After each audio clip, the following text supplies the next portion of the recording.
Honourable member Vijayashanti గారు. అధ్యక్ష, ముందుగా మీకు నూతన సంవత్సర శుభాకాంక్షలు. మన హౌస్లో ఉన్న వాళ్ళందరికీ కూడా నూతన సంవత్సర శుభాకాంక్షలు. తెలంగాణ ప్రజలందరూ సంతోషంగా హ్యాపీగా ఉండాలని ఆ దేవుడిని నేను కోరుకుంటున్నాను. అధ్యక్ష, మీ ద్వారా నేను మంత్రి గారిని కోరుతున్నాను. గృహజ్యోతి అనే పథకం చాలా మంచి పథకం. సో దానికి సంబంధించి నేను చెప్పదలుచుకున్నాను. గృహజ్యోతి పథకం కింద 200 యూనిట్ల వరకు ఉచిత విద్యుత్ సరఫరా విషయంలో రాష్ట్రంలోని వివిధ జిల్లాల వారీగా ఎంతమంది అర్హులైన మహిళలకు ఉచిత విద్యుత్ సరఫరా చేశారు? ఈ పథకం అమలు నిమిత్తం రాష్ట్ర ప్రభుత్వం ఎంత ఖర్చు చేసింది? అర్హులైన మహిళలందరికీ ఈ పథకం వర్తింపుకు గవర్నమెంట్ సమర్థవంతంగా అమలు చేయడానికి తీసుకున్న చర్యలు ఏమిటి? ఇక్కడ అకాల వర్షాల కారణంగా పంట నష్టం జరిగినట్టుగా ప్రభుత్వం సమాధానం చెప్తుంది సార్. దీంట్లో ఈ పంట నష్టం వివరాలకు సంబంధించినటువంటి అంశం చూస్తే సార్, ప్రభుత్వం మంజూరు చేసింది అనేటువంటి ఒక పాయింట్ని ఇందులో పెట్టింది సార్. ఒక దఫలో 122 కోట్ల 33 లక్షల 16,000, మరో దఫలో 109 కోట్ల 28 లక్షల 61,000 రూపాయలు ప్రభుత్వం మంజూరు చేసిందని చెప్పింది సార్. సో ఈ అకాల వర్షాలు కురిసి దాదాపు 4-5 నెలలుగా వస్తూ ఉంది సార్. ఇంకొకసారి 3 నెలలుగా వస్తూ ఉంది సార్. నష్టం పరిహారం అనేటువంటి అంశానికి ఒక అర్థం ఉండాలి సార్. నష్టం జరిగిందంటే వెంటనే తక్షణమే ఆదుకోవడానికి ప్రభుత్వం చేసేటువంటి తక్షణ చర్యల్లో ఒక భాగం సార్.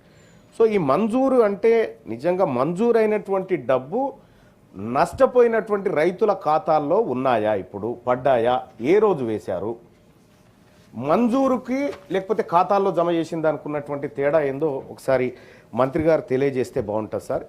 ఇక రెండో అంశం ఏంటంటే సార్, ఆగస్టు 11వ తేదీ నుంచి సెప్టెంబర్ మొదటి వారంలో సంబంధించిన భారీ వర్షాలకు సంబంధించిన జిల్లా వారి పంట నష్ట వివరాలని చెప్పి ప్రభుత్వం చెప్పింది సార్. జనగామ జిల్లాలో 24 ఎకరాలు పంట నష్టం జరిగింది. కరీంనగర్ జిల్లాలో 1 ఎకరం పంట నష్టం జరిగింది సార్, ప్రభుత్వం చెప్పినటువంటి మాట. అలాగే నల్గొండ జిల్లాలో 10 ఎకరాలు నష్టపోయింది. రంగారెడ్డి జిల్లాలో 14 ఎకరాలు నష్టపోయింది సార్. అలాగే అక్టోబర్ 28-31 మధ్య జోగులాంబ గద్వాల జిల్లాలో 12 ఎకరాల పంట నష్టం జరిగిందని ప్రభుత్వం చెప్తా ఉంది సార్. మేడ్చల్ మల్కాజ్గిరి జిల్లాలో 7 ఎకరాల 7.75 ఎకరాలు నష్టం జరిగినట్టుగా చెప్తా ఉంది సార్. సార్ ఈ 1 ఎకరం కరీంనగర్ జిల్లాలో ఆ రైతు నష్టపోయిన 1 ఎకరం పేరేంది, ఆ రైతు పేరేంది, అసలు ఎట్లా తయారు చేసిరు ఈ నివేదిక? మనం అందరం చూసినాం, వర్షాలు పడి రైతాంగం అంతా అతలాకుతలం అయిపోయింది. గౌరవ ముఖ్యమంత్రి గారే హెలికాప్టర్లో పర్యటన చేసి పరిస్థితిని సమీక్షించిండ్రు. వ్యవసాయ అధికారులు క్షేత్రస్థాయిలోకి పోయారా ఈ అంచనాలు వేయడానికి? లేదు అనంటే ఆఫీసులలో రాసుకొచ్చినటువంటి లెక్కలు ఇవి. ఈ 2 అంశాలు తేలాలి సార్. ఇక అలాగే సార్, మూడో సార్, సెప్టెంబర్ 2025 11వ తేదీ నుంచి అక్టోబర్ 7వ తేదీ మధ్య అకాల వర్షాలు సంభవించినాయి సార్. తద్వారా 24,592 మంది రైతులు ఎఫెక్ట్ అయినారని చెప్పి చెప్తా ఉన్నారు సార్. సార్ దానికి ఇప్పటి వరకు అంటే ఇంకా డబ్బులు విషయంలో అంచనా వేశారు తప్ప కానీ దానికి ఎలాంటి కనీసం ఈ మంజూరు అనేటువంటి పదం కూడా కనిపించట్లేదు సార్ అక్కడ. మరి ఈ డబ్బులు కూడా వేస్తారా? ఇప్పటి వరకు ఈ 3 అకాల వర్షాలకి ఎంత నష్టపరిహారం ప్రభుత్వం రైతుల ఖాతాల్లో జమ చేసింది, ఇంకా ఎంత జమ చేయాల్సి ఉంది? ఈ ఫీల్డ్ లెవెల్లో చేసినటువంటి సర్వేలో ఏ పారామీటర్స్ వాడారు? గ్రౌండ్ సర్వేనా లేకపోతే కాగితాలకే పరిమితమైందా? పొలాల్లోకి వెళ్ళి ఫీల్డ్ సర్వేలు చేయాల్సినటువంటి అవసరం ఉంది. అటువంటి విధానం ఏమైనా చేసిందా ఈ ప్రభుత్వం? సార్ ఇక పంట నష్టం విషయానికి వస్తే ఒక రైతుకు 5 ఎకరాలు ఉంటుంది సార్. అందులో 2 ఎకరాలు పోతుంది ఒక ఆయనకు, లేదంటే 1 ఎకరం పోతుంది, లేదంటే 3 ఎకరాలు, లేదంటే మొత్తం 5 ఎకరాలు పోతుంది. అలా 100% పంట లాస్ అయిన రైతుల సంఖ్య ఎంత? లేదంటే కొద్దిగా పాక్షికంగా నష్టపోయినటువంటి రైతుల సంఖ్య ఎంత? ఈ వివరాలని ప్రభుత్వం చెప్పాల్సి ఉండే సార్. ఇందులో కనిపించడం లేదు. తదుపరి మంత్రి గారు ఆ వివరాలు చెప్తారని అనుకుంటా ఉన్నాను సార్. ఇక అలాగే సార్, ఇప్పుడు పంట నష్టపోతే 10,000 రూపాయలు పరిహారం అని చెప్తా ఉన్నాం సార్. ఒక ఎకరాకు 10,000 రూపాయలతోటి సార్, నేను పూర్తి స్థాయిలో 10,000 రూపాయలతోటి ఆ ఎకరం మళ్ళీ బాగుపడుతుందని చెప్పడానికి కూడా లేదు సార్. కానీ రైతు విషయంలో మాత్రం కొంత ఎక్కువ ఇవ్వాల్సినటువంటి అవసరం ఉండే సార్. 10,000 రూపాయలతోని విత్తనాలు ఏం కొనుక్కుంటాడు, ఎరువులు ఏం కొనుక్కుంటాడు, ఒక 2 రోజులు ట్రాక్టర్ పెడితేనే ఆ 10,000 రూపాయలు ఖర్చు అవుతున్నటువంటి పరిస్థితి. సో మరి రైతుకు పెట్టుబడి కింద ఈ 10,000 రూపాయలు సరిపోతాయా, లేకపోతే రాష్ట్ర ప్రభుత్వం ఎన్నో ఖర్చులు చేస్తూ ఉన్నారు సార్, మనం ఎన్నెన్నో ఖర్చులు చేస్తూ ఉన్నాం, రైతుల విషయంలో కొద్దిగా ఎక్కువ ఖర్చు చేయడం వల్ల వచ్చే నష్టం ఏం లేదు. రైతు, ఎందుకంటే తెలంగాణ రాష్ట్రం 60% వ్యవసాయ ఆధారిత రాష్ట్రం సార్.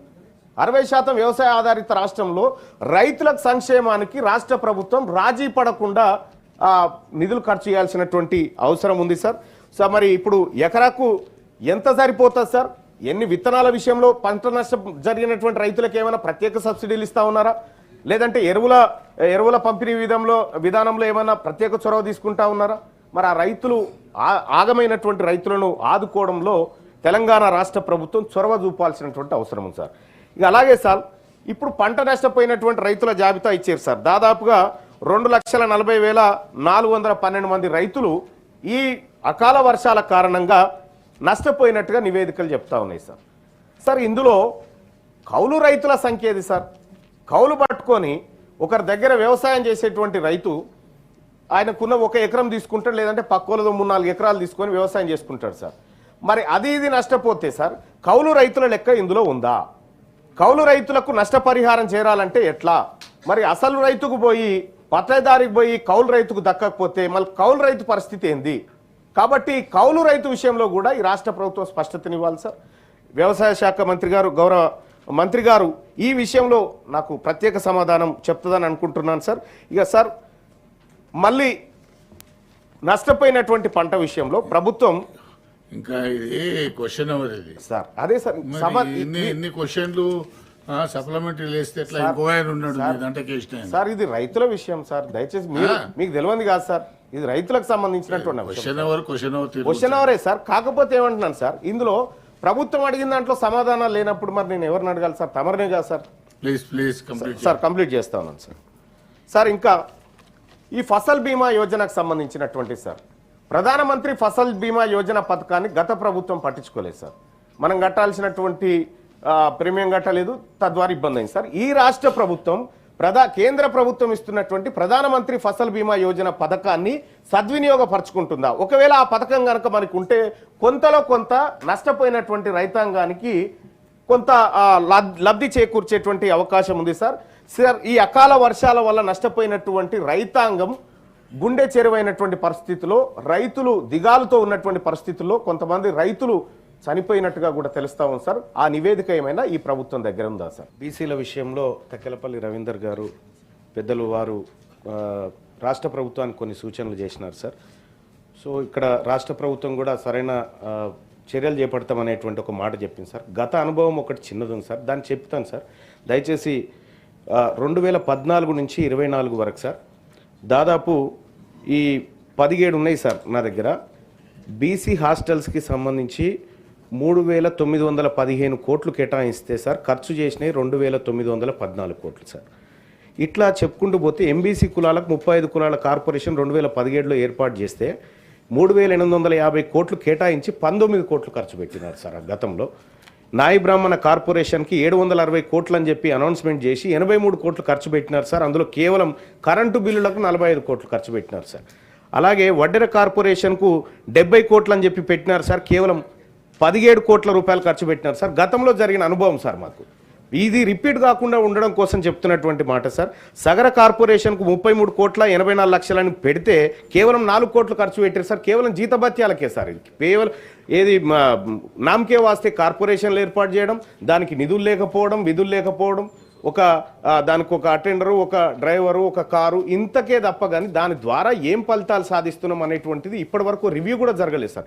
గత 10 ఏళ్ల అనుభవాన్ని చూసుకుంటే సార్, ఇక్కడ రజక కార్పొరేషన్కు 841 కోట్లు కేటాయించడం గత ప్రభుత్వం చెప్పింది సార్. ఖర్చు పెట్టింది 111 కోట్లు అయితే 75 కోట్ల 80 లక్షలు కేవలం కరెంటు బిల్లులు సార్. ఇంకా రజకులను ఉద్ధరించడానికి ఇక్కడ చేసిన గొప్ప కార్యక్రమాలు ఏం కనిపించట్లేదు సార్. ఇంకా అంతేకాదు సార్, వాల్మీకి బోయలకు 35 కోట్లు ఖర్చు పెడతామని చెప్పి 5.98 కోట్లు ఖర్చు పెట్టారు సార్. ఇక గౌడ కార్పొరేషన్కు 186 కోట్లు ఖర్చు పెడతామని గతంలో చెప్తే కేవలం 18 కోట్లు ఖర్చు పెట్టారు సార్. ఈ రకంగా సార్ పోయిన గవర్నమెంట్లో అదే అన్యాయం జరిగింది సార్. ఈసారి ఉన్నటువంటి కాంగ్రెస్ పార్టీ ప్రభుత్వం దయచేసి 14 to 24 డేటా చెప్తున్నా, అంతకంటే ముందు ఇంకా ఆయన తగ్గతి లేదు. అయితే ఇప్పుడున్నటువంటి ప్రభుత్వానికి నేను చేసేటువంటి సూచన ఏంటంటే సార్, ఏదైనా చెప్తే చేయండి సార్. కేవలం కాగితాలకు పరిమితం అయితే దానివల్ల మా బీసీలకు వచ్చే ప్రయోజనం లేదు. కేవలం ఈ సభలో చర్చించుకోవడానికి తప్ప దేనికి పనికి రాకుండా ఉంటుంది. ఓ స్పష్టత ఉండాలి, ఓ టైం బౌండ్ ఉండాలి. మేము ఈ బడ్జెట్లో దీనికోసం ఇంత ఖర్చు చేయబోతా ఉన్నామంటే అంత ఖర్చు చేసి తీరాలి సార్. ఇక్కడ అంకెలు వేరే ఉంటాయి, అమలు వేరే విధంగా ఉంటుంది సార్. దయచేసి రాష్ట్ర ప్రభుత్వానికి నేను రిక్వెస్ట్ చేస్తా ఉన్నా సార్, ఒక నిర్దిష్టమైనటువంటి ప్రణాళిక మీ దగ్గర ఉందా? ఇంత కేటాయింపు జరిగితే ఇంత ఖర్చు చేయబోతున్నాం, ఖర్చు చేయకపోతే ఈ నిధులను వచ్చేసారికి బదలాయించేటువంటి సప్లాన్ విధానం ఏమన్నా మీ దగ్గర ఉందా? దయచేసి ప్రభుత్వాన్ని తమ ద్వారా అడుగుతా ఉన్నాను సార్. బండ ప్రకాష్ సార్, సోదరుడు తక్కలపల్లి రవీందర్